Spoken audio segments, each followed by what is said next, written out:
Hello. A lot of people say lower your car. I say opposite. You need to raise it.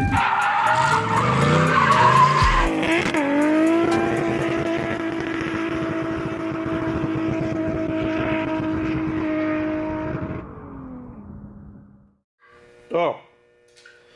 Well, that's not good. What's up, everybody? I'm leaving that in there. Everybody, welcome back to another episode of FabTown. We had to, well, I shouldn't say we. I had no part in it. He had to pull this motor and trans back out because this Collins kit, the way he had it set up with the J1 bell housing, we had some confusion on the part numbers and which flywheel. I ended up having to make a spacer. Do some measuring to the throw-out bearing, to the clutch. Luckily, it seems like we got it to where it is engaging now. Before, it wasn't even touching the clutch. Probably only touching it when the pedal was completely all the way down. He's gonna go ahead and throw this back in there. Today is just a slew of shit that we have to get done. A lot. I have to put a trans back in the van. That's gonna fucking blow massive, massive dicks. This has got to go back in. I gotta work on one of the Miatas. I have to work on a roll cage.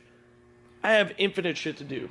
I won't be able to work on any of this next week because I'm going to be in an exercise and working 12s and my life's going to suck. I have to get as much done as humanly possible this weekend. So if that means I got to work 16 hours a day and 16 hours tomorrow and then sleep and then go work 12s, that's what I got to do. How much work you got? A lot. That in here, and then I'm going to go work on van shit. Hashtag van life. Hello? How was you?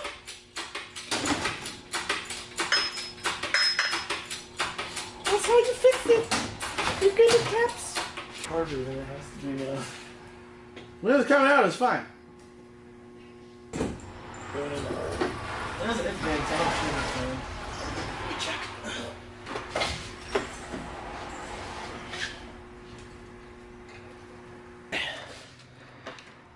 So that's kind of in there.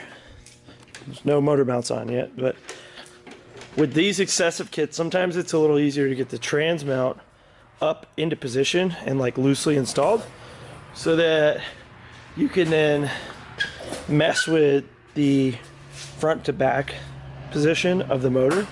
And like he just said, we got it way further back than it was before, which for center of gravity purposes and clearance up front is always a good thing. This thing is back together, 100%. Not really. I still have to wire up the ignition power and then just plug in the ECU and igniter. I never remember what that's called, but bleed the clutch.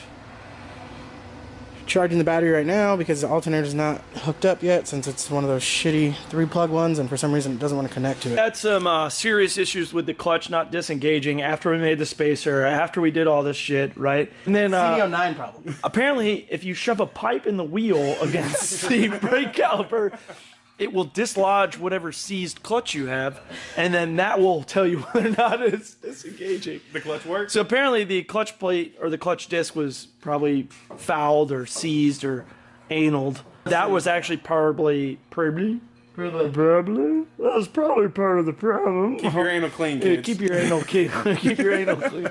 So once we cleaned up that anal, it actually free spins now. We did put the spacer on so it increased the clutch engagement. We looked at the spacer and the bore to slave cylinder distance, and that's all good to go. Straight up ghetto some shit together because old Fatty John Gotti over here has to do a burnout whether he likes it or not. Today. And it's happening today. And if not, and he's being a little sourpuss bitch about it. Sourpuss bitch. Wait, the trans is back in the van. I am really sorry I didn't film any of that. I was actually super pissed off for like 95% of it. I had a really bad mood. But you powered through that shit so fucking fast. I kept moving. I wish he could have seen my face when the flywheel was too far away from the fucking torque converter after I already put the trans in. I was livid. Oh, this motherfucker. I was like, I'm putting washers in this bitch. I don't give a shit. I went to the local hardware store and putting washers in between the flywheel and the torque converter to make up the gap because the 2 different years had 2 different torque converters and 2 different flywheels, and I was not fucking with none of that. It seems to work good though. I drove the van down the road. By the way, if you guys are looking for a van, we have one for sale. Oh yeah, we're selling a van. Now that you know that there's washers in between the flywheel and the torque. It works good though. It shifted fine. It ripped. that's oh, solid. and thank you for loosening most of it up prior, because half the shit was still loose, and I was like, What you mean half the shit was still loose? and he goes, yeah, you got a little exhaust leak, and I was like, yeah. So I pulled the manifolds off. There's no gaskets in any of the manifolds, and I was like, I didn't pull the manifolds. well, there's been no gaskets in the manifolds. So since you got it, Surprise. Since I've owned it. There's been no gaskets in the So manifolds. you pulled the manifolds to get that transmission out? I pulled the left one. You didn't have to. Well, I did because it made my life about 1,000 times easier. Anyway, this fucking dirty, rotten cunt better roll down the road today because I'm sick of looking at it. Better do a burnout. Yeah, I'm sick of fucking talking about it, looking at it, seeing it, I being want about to see a it. burnout. Yeah. Bernie's. What a fruity McFruitson over there. Doesn't What a want to do a fruity- burnout. I'm gonna get fucking demonetized and then deplatformed because I said somebody was a fruit. We better. Give the fans a little rundown on what's going on with your truck. Oh, by the way, I'm gonna put his Instagram right here at Rodriguez Motorsports. Go So- follow this cocksucker. He blew my tranny. I did not. I heard you did. I was asleep, but no. Clutch was toasted. I pulled it out. New synchros, new bearings, everything inside the tranny is new. Should be fucking. And it's about to run in here in about half an hour. Oh damn! You Half an hour. What time is it right You now? bringing the Yangalang? Yeah, let's time this. Oh, 105. shout out to Quinn over at Rainier Beer. I'm sharing him over Deliciousness. Rainier Beer. I'm gonna keep drinking the Joe. I've been saying that. Quentin, ever this since is for you. Quentin, that's for you. We got some cool shit in the shop, and I'm really excited. This is our new vertical milling machine. It was originally a horizontal milling machine, and this is just gonna allow us to do so much more shit. This has been a key part that I've been waiting 5-6 years to do. Opportunity shows itself, you can't let that shit go. We don't have to buy a phase converter. It's already a single phase 220 unit. Literally just plug right in and we'll be in business. This is gonna change the game for us. Our other piece of equipment that I got the same day as this, we ended up getting a 10 Smith shear. Another thing that we can use around here when we're doing like fuel cell builds, or let's say we want to build a catch can out of, you know, pieces of plate and we want it to be nice and square, and no more plasma cutting sheets of aluminum Yeah. and having to that. clean it up and not having a straight edge and trying to fit something up that wasn't straight to begin with. And it's going to be nice. It's going to make our lives so much better. I can't even put into words how excited I am.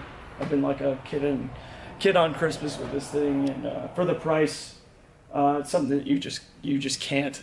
You have to just sacrifice whatever you have to do to get it done. This type of machinery isn't something like a drill or a grinder. Where anyone can pick it up. This and- will kill you. Yeah. You know, if you left this wrench on the top of this hat and turn this machine on and it whips off and pops you in the head, you're dead. There's a certain level of commitment and a certain level of safety that has to go into this, and a certain level of cognitive ability. You have to be aware of what you're doing. every little knob, every Because dial. If you have too long of a shirt, or if you're not paying attention, you leave this up here, or you leave something there, and it grabs this thing's not going to give two shits. It's just going to fucking rip you apart, and it's You're still dead. going to be here, and you're going to be dead. Next time I see you, I'll make sure you see me leave. Next time I'll make sure it hurts you more than me. Next time, the next time I won't be so nice. Oh, now you see me different.